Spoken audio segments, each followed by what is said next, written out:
Qualities में करे top green gold का हाइब्रिड मैक्स हॉट। अगर अभी इसकी क्वालिटीज़ की बात करें तो देखें इसके प्लांट्स जो सारे हैं वो फ्रूटिंग से भरे हुए हैं और यूनिफॉर्मिटी है सब प्लांट्स पे।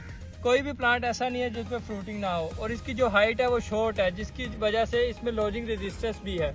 और अगर हम क्लस्टर्स की बात करें तो हर प्लांट पे काफ़ी ज़्यादा क्लस्टर्स हैं। और अगर हम एक क्लस्टर में देखें तो इसमें भी लातादाद फ्रूट्स हैं।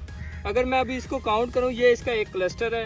अगर इसके मैं फ्रूट्स अभी काउंट करूं तो ये देखें सर, 1 2 3 4 5 6 7 8 9 10 11 12 13 14 15 16 17 18 19 20 21 22 23 24 25 26 27 28 29 30 31 32 33 34 35 फ्रूट है इसके एक क्लस्टर में। और अगर इसी तरह मैं काउंट करूँ तो सब में तकरीबन 25 से ज़्यादा ही फ्रूट है, तो जिसकी वजह से इसकी पैदावार और यील्ड भी ज़्यादा आती है। और आप फ्रूट की शाइन देखें कि इतनी गर्मी में भी किस तरह फ्रूट शाइन कर रहा है। इसीलिए हम कहते हैं जी green gold is the dream gold.